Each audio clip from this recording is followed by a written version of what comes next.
नमस्कार दोस्तों, sugar patient kitchen में आपका हार्दिक स्वागत है।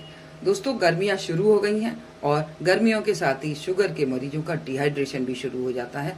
जो लोग शुगर के मरीज हैं वो जानते होंगे कि शुगर के मरीजों को बहुत जल्दी डिहाइड्रेशन हो जाता है। आज मैं आपको दो तरह के खीरे का ही जूस बताऊंगी, लेकिन दो तरह से बताऊंगी दोस्तों। बहुत ठंडक देंगे ये शरीर को और दोनों तरह के जूस आपके लिए बहुत फायदेमंद साबित होंगे। तो चलिए देखिए इनको कैसे बनाते हैं। तो चलिए, पहली तरह का रिफ्रेशिंग जूस बनाने के लिए दोस्तों हम ले रहे हैं ये आधा खीरा ले लिया है मैंने, थोड़ा बड़ा था इसलिए, और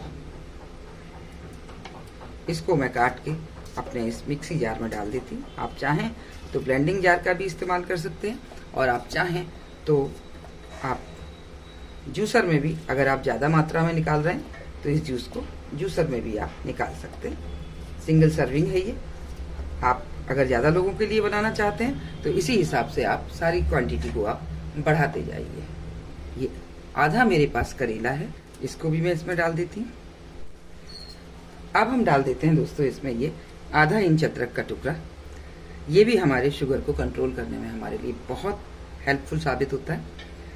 2 टमाटर हैं, आपको जैसे पसंद हो। अगर आप थोड़ा सा कड़वा आपको ज़्यादा अच्छा नहीं लगता तो टमाटर की मात्रा बढ़ा लें।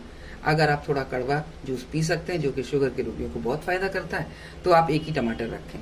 तो मैं इसमें सिर्फ एक ही टमाटर रख रही हूँ। तो चलिए इस टमाटर को भी हम काट देते हैं। गर्मी के मौसम में शुगर के रोगियों को बहुत जल्दी डिहाइड्रेशन हो जाता है। उस डिहाइड्रेशन से बचने में भी ये आपकी बहुत हेल्प करेगा। तो अब डाल देते हैं हम इसमें ये थोड़े से पुदीने के पत्ते। अगर सर्दी के मौसम में आप इसको बना रहे हैं, क्योंकि बाकी कोई भी चीज़ ऐसी नहीं है जो आपको इसमें से ज़्यादा ठंडक देगी या नुकसान करेगी, सिर्फ उसमें पुदीना ही है, तो आप धनिया के पत्ते का भी इस्तेमाल कर सकते हैं। तो चलिए अब थोड़ा सा डालते हैं हम इसमें पानी, ताकि आसानी से पिस जाए। पानी बहुत ज़्यादा ना डालें, अन्यथा ये महीन नहीं पिस पाएगा। और इसको अब हम पीस लेते हैं। ये पीस लिया है हमने और अब हम इसको छान लेते हैं। इस तरह से हम इसको थोड़ा चलाते हुए छान लेंगे।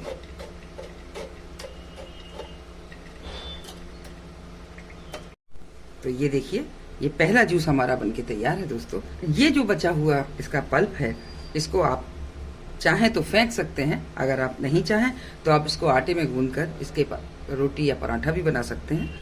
और चलिए अब हम अपना दूसरी तरह से ये जूस बना लेते हैं। तो इसके लिए हमने फिर एक बार अपना ये ग्राइंडिंग जार ले लिया है दोस्तों, और इसमें अब हम डालेंगे ये खीरा।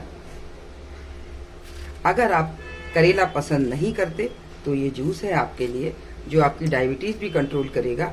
और अगर आप करेला नहीं खाना चाहते तो आप उस करेले की करवाहट से भी बच जाएंगे। फ़ायदे इसके भी लगभग उतने ही हैं जितना कि आपको ये करेले का जूस फ़ायदा करेगा।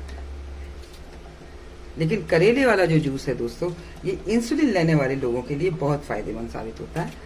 तो इसलिए जो लोग इंसुलिन टेकर हैं, जो लोग इंसुलिन लेते हैं, उनको ये करेले वाला जूस सुबह आप खाली पेट ले लें तो आपके लिए बहुत फ़ायदेमंद साबित होगा। बहुत जल्दी आपकी शुगर कंट्रोल हो जाएगी। बढ़ी हुई, जब शुगर आपकी ज़्यादा बढ़ी हो तब भी आप इसका इस्तेमाल कर सकते हैं। लीजिए, इसमें हम केवल ये खीरा डाल रहे हैं और हम डालेंगे इसमें अपने ये पुदीने के पत्ते। अगर आप चाहें तो धनिया का भी इस्तेमाल कर सकते हैं। और इसमें हम कोई टमाटर वगैरह नहीं डाल रहे हैं दोस्तों। और इसमें हम डालेंगे थोड़ा सा ये पानी, और इसको अब हम पीस लेते हैं। हम इसको छान लेते हैं। कुछ मसाले जो हम बाद में इसमें ऐड करेंगे, अगर आपके पास वो मसाले पिसे हुए ना हो तो आप साथ में डाल सकते हैं। अभी मैं आपको बताऊंगी कि इसमें हमें कौन कौन से मसाले मिलाने हैं जो इसके टेस्ट को एनहेंस कर देंगे दोस्तों। तो चलिए अब हम इसको भी छान लेते हैं। तो अब देखिए, ये मेरे दोनों तरह की जूसेस तैयार हैं, करेला, टमाटर और खीरा, और साथ ही खीरा और पुदीना, इन दोनों के जूस तैयार हैं। और अब हम इसमें मिला लेते हैं अपने कुछ मसाले जो इसके स्वाद को बढ़ाएंगे।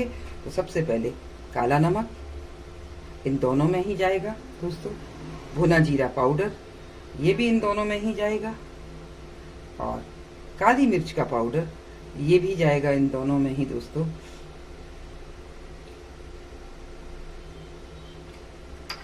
और साथ ही हम डालेंगे इसमें नींबू का रस। आप अपनी ज़रूरत के हिसाब से इसमें नींबू निचोड़ सकते हैं। जैसी आपको खटास अच्छी लगे। अभी हमारे दोनों तरह के जूस तैयार हैं।